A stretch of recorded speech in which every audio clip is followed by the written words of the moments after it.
सभा स्थल पर जरा हम लिए चल रहे हैं, जहां पर मुख्यमंत्री उमर अब्दुल्ला इस वक्त संबोधित कर रहे हैं। इसी जगह आपके साथ 2014 में, और इत्तेफाक की बात यह है वज़ीर आज़म साहब कि उस प्रोग्राम में 4 लोग शामिल थे, 4 आज भी इस स्टेज पे आपके साथ बैठे हैं। आप उस वक्त पहली मर्तबा वज़ीर आज़म बने थे। इलेक्शन के ठीक बाद आप यहाँ आए और आपने माता की कृपा से यहाँ कटरा रेलवे स्टेशन का इनॉग्रेशन किया। उसके बाद लगातार 3 बार इलेक्शन जीत के आप वज़ीर आज़म इस मुल्क के बने रहे। आपके साथ आपके MOS PMO doctor Jitendra Singh साहब, वो भी उस प्रोग्राम में मौजूद थे। यहाँ तक कि हमारे माननीय लेफ्टिनेंट गवर्नर साहब मनोज सिन्हा साहब उस वक्त MOS रेलवेज़ की जिम्मेदारी संभाले हुए थे जब यहाँ कटरा रेलवे स्टेशन का इनॉग्रेशन हुआ, और ख़ुद मैं वज़ीर आला के तौर पे मनोज सिन्हा साहब की अगर आप देखें तो माता की कृपा से प्रमोशन हुआ। मेरी अगर आप माने तो थोड़ा सा डिमोशन हुआ। मैं रियासत का वज़ीर आला था, अब UT का वज़ीर आला हूँ, लेकिन मान के चल रहा हूँ कि इसको दुरुस्त होने में अब ज़्यादा देर नहीं लगेगा और आप ही के हाथों जो है दोबारा जम्मू कश्मीर को जो है रियासत का दर्जा हासिल होगा। वज़ीर आज़म साहब, इस रेल के ख्वाब बहुत लोगों ने देखे, यहाँ तक कि कश्मीर को बाकी मुल्क के साथ जोड़ने का ख्वाब अंग्रेज़ों ने भी देखा था, लेकिन वो पूरा कर नहीं पाए। उनका ख्वाब था कि उड़ी झेलम के किनारे जो है वो रेल लाके कश्मीर को बाकी मुल्क के साथ जोड़ें, लेकिन आज जो अंग्रेज़ पूरा नहीं कर पाए वो आपके हाथों पूरा हुआ और जम्मू कश्मीर, कश्मीर की वादी को बाकी मुल्क के साथ जोड़ दिया गया।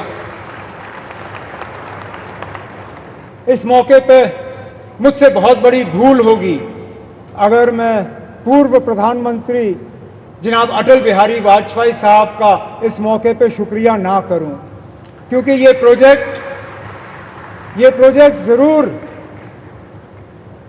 1983-84 में इसका संगे बुनियाद रखा गया, और मैंने पिछले दिनों मीडिया को हंसते हुए कहा कि जब ये प्रोजेक्ट शुरू हुआ मैं 8वीं क्लास का बच्चा था। आज मेरी उम्र 55 हो गई है, मेरे बच्चे भी कॉलेज पार कर गए हैं, अब जाके ये प्रोजेक्ट मुकम्मल हुआ। और ये तब हुआ जबकि वाजपेयी साहब ने इसको प्रोजेक्ट ऑफ नेशनल इम्पोर्टेंस का दर्जा देके इसमें बजट में जो है प्रावधान करके ये प्रोजेक्ट आज मुकम्मल हुआ। इस प्रोजेक्ट से जम्मू कश्मीर को भरपूर फ़ायदा होगा, लोगों का आना जाना रहेगा, टूरिज़्म से इसको फ़ायदा होगा, यहाँ के रहने वालों को फ़ायदा होगा। जैसे मैं आपको अभी कह रहा था, यहाँ बारिश पड़ते ही जब हाईवे बंद हो जाता है तो जहाज़ वाले हमें लूटना शुरू कर जाते हैं। जो 5,000 की टिकट होती है वो अचानक घंटों के अंदर 20,000 की टिकट हो जाती है।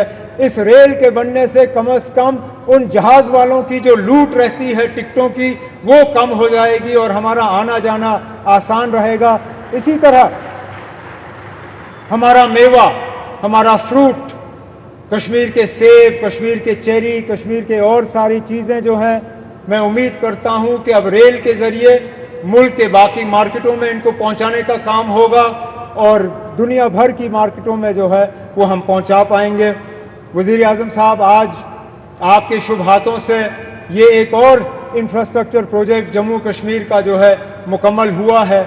इसी तरह के कई और प्रोजेक्ट जो हैं वो तेज़ी से आगे बढ़ रहे हैं, चाहे जम्मू का रिंग रोड हो, चाहे श्रीनगर का रिंग रोड हो, चाहे दिल्ली अमृतसर कटरा का एक्सप्रेसवे हो, चाहे जम्मू श्रीनगर 4 लेनिंग हाईवे का काम हो, जम्मू एयरपोर्ट के एक्सपेंशन का काम, श्रीनगर एयरपोर्ट के एक्सपेंशन का काम, जम्मू ये रेलवे के नेटवर्क का एक्सपेंशन, इन सब चीज़ों को जो है तेज़ी से मुकम्मल करके हमारा पूरा इरादा है और हमारी मुकम्मल कोशिश है कि जो विकसित जम्मू कश्मीर, विकसित भारत का जो आपने नारा दिया है उसको पूरा रंग भर के हम मुकम्मल करके यहाँ के लोगों के हवाले कर लेंगे। लेकिन आज इस मौके पे जम्मू कश्मीर के लोगों की तरफ से वज़ीर आज़म साहब, मैं आपका दिल की गहराइयों से इस मौके पे शुक्रिया और मुबारकबाद करता हूँ। बहुत बहुत शुक्रिया।